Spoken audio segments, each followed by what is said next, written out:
Afrodaybiac here. If it's your first time, welcome to my channel, and if not, thanks for coming back. Be sure to like and subscribe this video so you guys can keep on coming and seeing the action. Okay, so a couple of weeks ago, I did a video on Fenty Skin, like giving you guys a little background information, like a I guess you could say a pre-try-on before like the actual try-on that I did for about 6 weeks.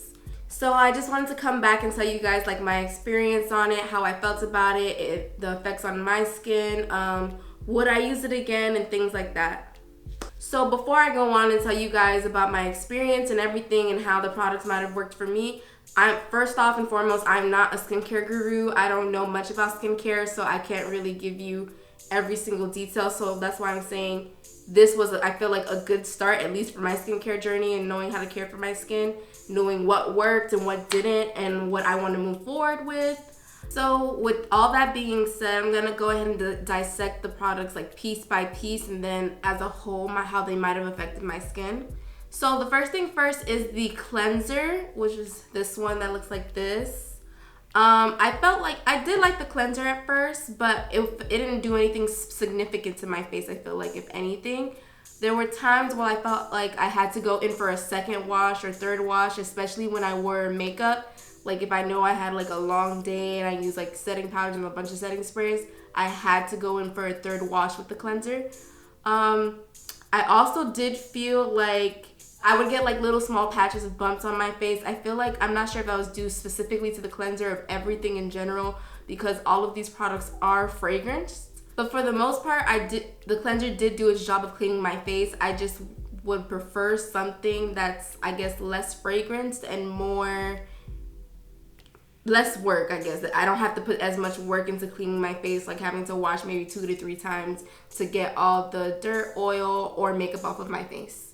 So next was the toner. They look like this. I did actually like this. It was never drying like I thought it was gonna be, because as I said before, it does have witch hazel, but it never did dry me out. It was pretty, I could say something similar to like a sticky consistency when you first put it on, and then it dries down and it feels really good. For the most part, I use all these products twice a day. I use them morning and night. But with this one, there were times like I just chose not to use it. At nighttime, I chose not to use it because it did have the fragrance, and I told you like a lot of times the fragrance really did throw me off with the products. But I did like it. I just don't know if I would make this a staple product. Like I said, I had used the Heritage Rose Water and Glycerin Toner. So I felt like that one is more catered to my skin than this, but this was still really good. Okay, lastly, there's the sunscreen, and I do know what I said about it in the beginning, and that still stands regardless. I still cannot take the scent of this sunscreen. Like, it still gets very overwhelming sometimes. It's just like, oh my god. Like, compared to everything else, it still leaves me going crazy sometimes. But this sunscreen, boy, like, it did what it had to do. Like, after I use it, I did see a difference. Like right now I'm wearing it. I've had it for about an hour and some change. I do see a difference when I wear it. Like I see my skin looks more cohesive. It looks more, how do you describe it? Like more even tone. I know that my hyperpigmentation is still an issue under it. Like I know it's still gonna be there. And you do have to reapply this about every 2 hours, I believe, or after sweating or whatever.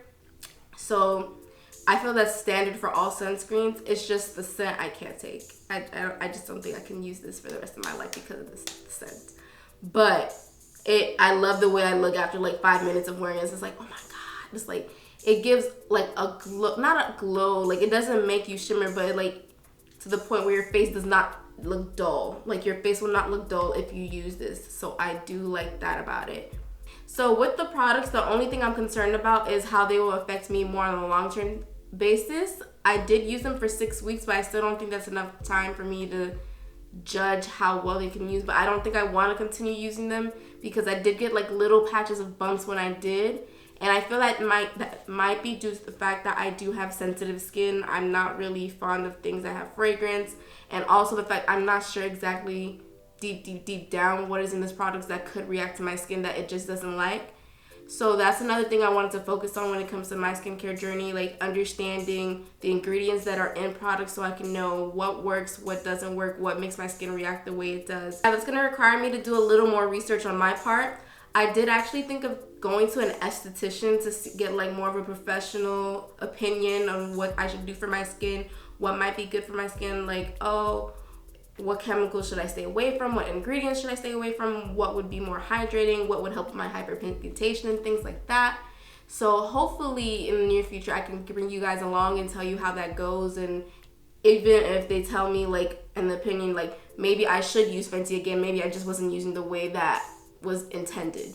But for now, I'm planning on going back to what I'm used to when it comes to my skincare. Like I'm still going to be using SPF, because I realize like it really does make a difference. Like I'm looking at myself right now and it's like it really does make a difference onto my skin.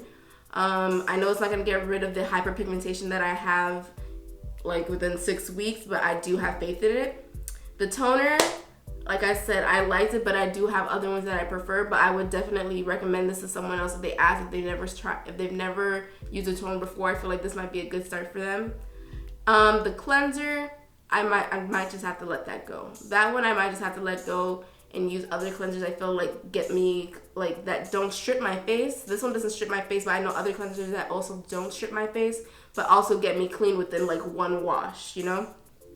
But for the most part, I do like the line. I do like the launch. I am looking forward to what might come from Fenty Skin, like what else we might see from Fenty Skin, because this was a pretty good launch in my opinion, even though I don't know that much.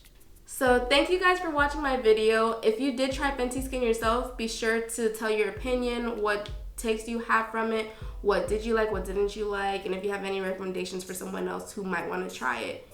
Also, if you have any other skincare tips, anything you recommend that I try when it comes to my skin, like I said, I have hyperpigmentation. I don't really get acne that much, so that's not something I have to worry about. So until next time, thanks for watching. Bye!